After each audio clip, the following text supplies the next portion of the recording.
Hey, what's up, YouTube? George here, Trading Futures Live pre-market analysis for August 22nd, 2022, Monday, August 22nd, 2022. Let's go ahead and take a look at what we've got in the news today and looking ahead to the week. We do have, why does this have all of this on here? I thought I adjusted this. My apologies. But today for Monday, we have no U.S. news. Let's filter this out. I don't know why this reset like this.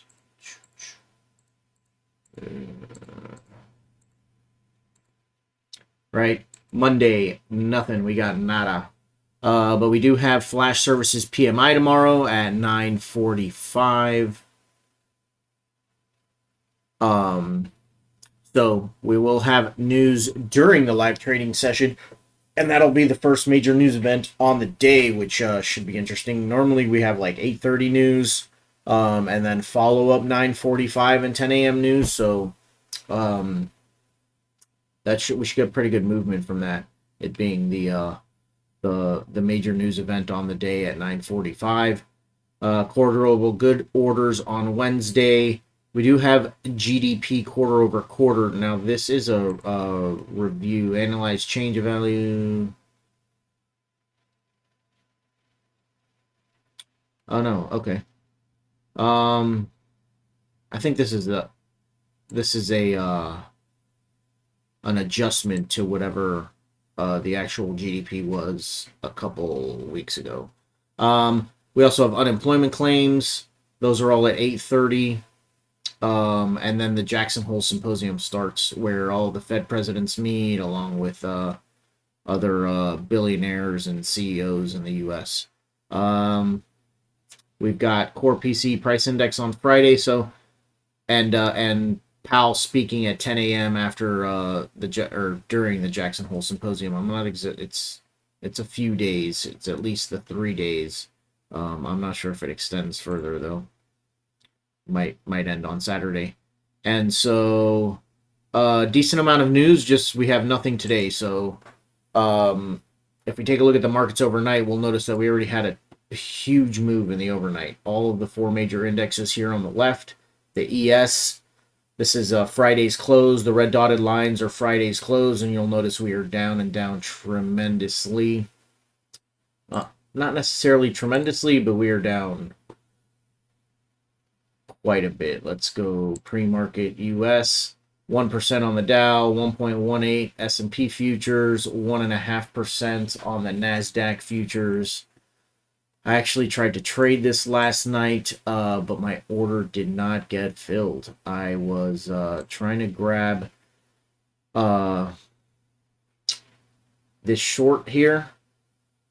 I had my order just above. I was just above the gap fill, and it never filled. It was actually the low of this pivot low from Friday's close. My stop was above this other pivot up here, and right, we gapped down, and it just didn't fill me by less than a point, I believe. And I woke up to this, which would have hit all of my targets. So anyway, not a trade I normally take Sunday night, but the gap down, bearish sentiment, rejection off of the 200 SMA. We'll get all it's all of that. Anyway, so all four major indexes down. Certainly some bearish sentiment over the weekend and into the overnight. With that, the dollar has been going up, pushed up in the Asian session, although it did come back basically to break even on the day, but ran from there, and some follow through on the in the London session, followed by a pullback, and we're back up near the highs on the day in the dollar. So trending up on the dollar, and with all of the four major indexes down, the VIX did gap up, but it is chopping around there sideways. You'll see all the markets have been chopping around since about 4 a.m. So since the London session, basically been chopping around. So has the VIX. I also wanted to go over earnings this week. Today after the close, Nothing major. Zoom is probably the biggest name on there, but that's not really going to move the market too much. Do have a couple with Intuit on Tuesday after the close. Nothing really Tuesday morning. And really the biggest news for me is going to be Wednesday afternoon. We have Nvidia, Salesforce, and Snowflake. Those are going to be the biggest earnings. That's going to be the biggest earnings announcements this week that could move the market. And so TD Bank, I don't know if that's TD Bank or TD Ameritrade, or is that they're not actually the same thing, I don't believe. But that's going to be the those are the earnings this week. Let's go ahead and take a look at the charts. We've got the ES on the weekly here. Kind of a rejection candle last week. Already opening up solidly red today, with potentially more room to go. But I don't necessarily expect this week to break this level here. We had a nice little base rally. I can certainly test these lows, but I mean, if we break clean of this level right here, we break clean back down, that's going to be a cause for concern.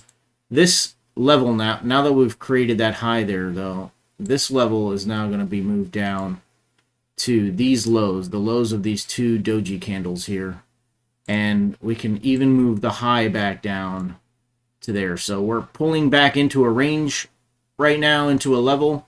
We'll see what kind of reaction we get from there.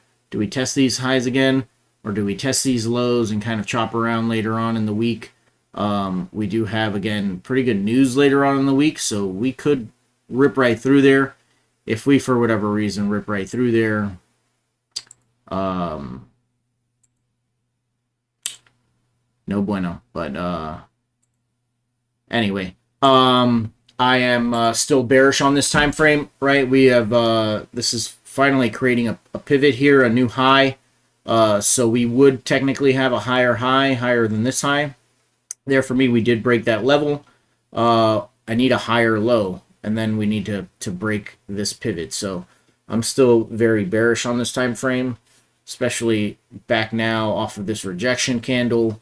And we can move lower to test this level a little bit lower, maybe the lows from 2 weeks ago and the lows from 3 weeks ago.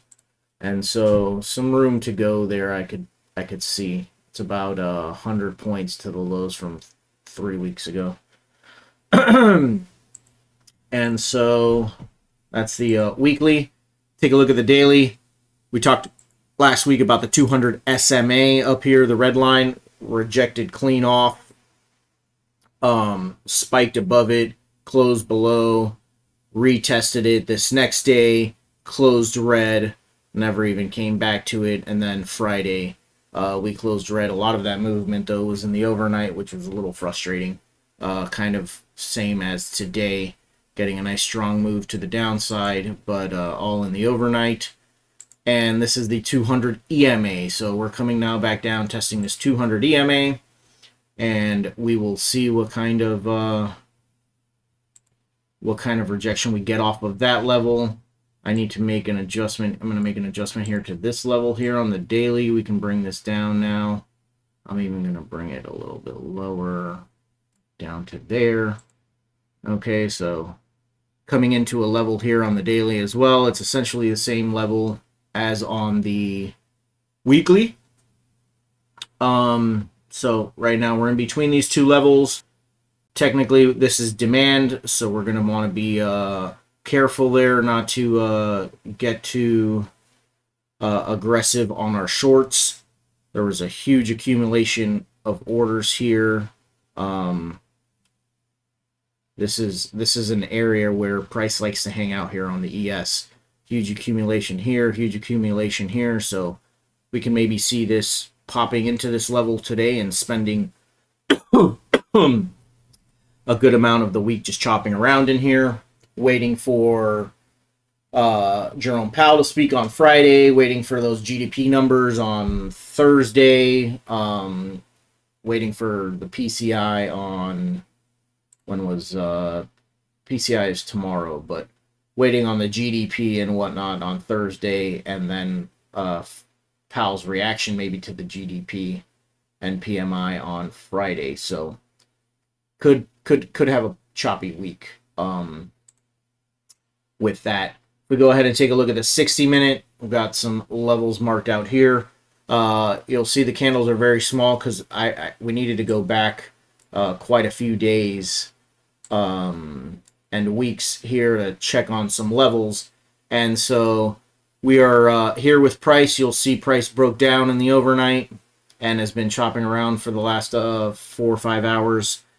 And it came to these highs here. It's hanging out at these lows after this was CPI 2 weeks ago that shot up on the 8:30 news and basically hung out there for quite a while. It did close higher that day, but that's the CPI news, and that retest there is basically where we came to and are hanging out, which coincides with the highs from a few days previous to that.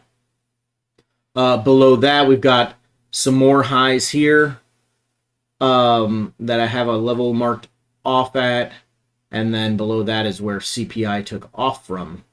Then we've got the lows from that day and the day before and a few days back. So we have quite some decent demand down here.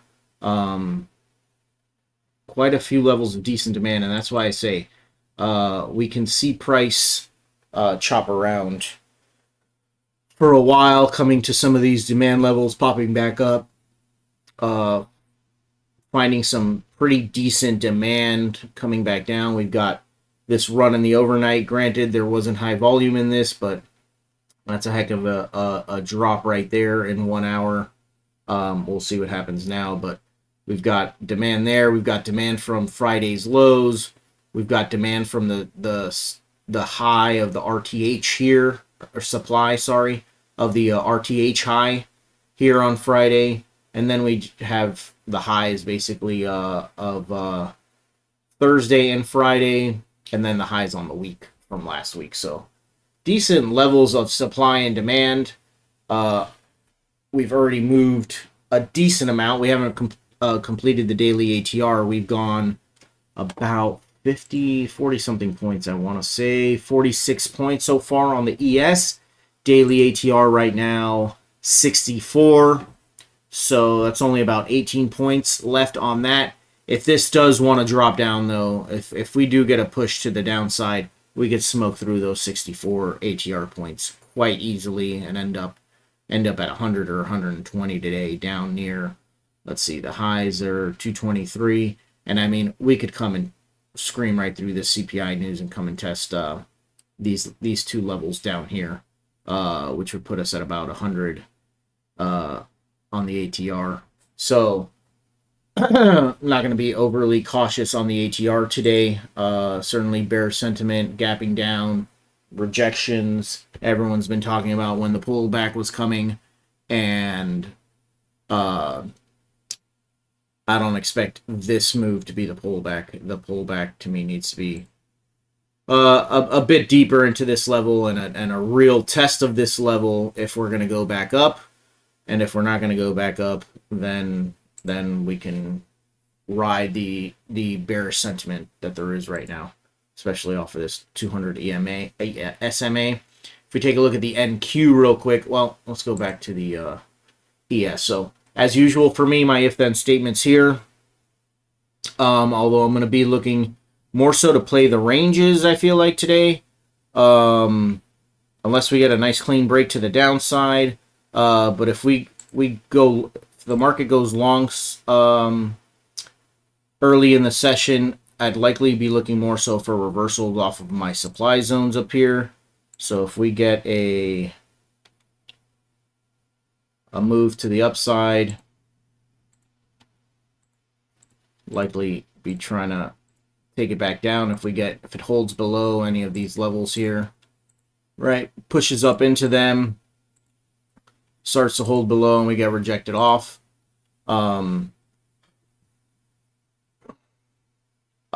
I don't really know how I would be getting long right now without some major help from the internals But I mean, we do break, we pull back, and this breaks above there.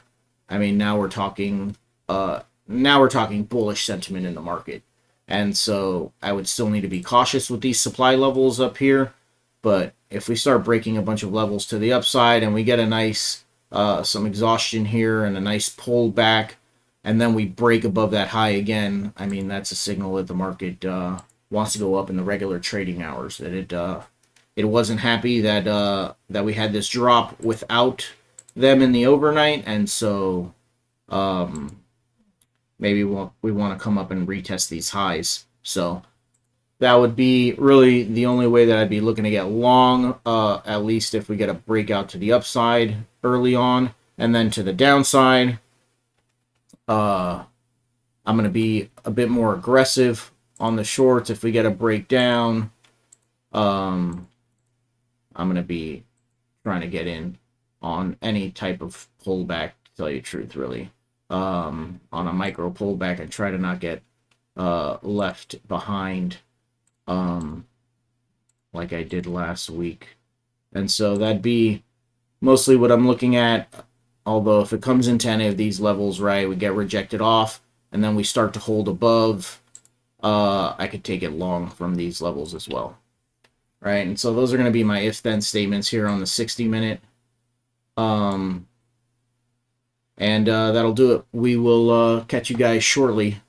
9:25 we'll go live. Thank you guys for joining us.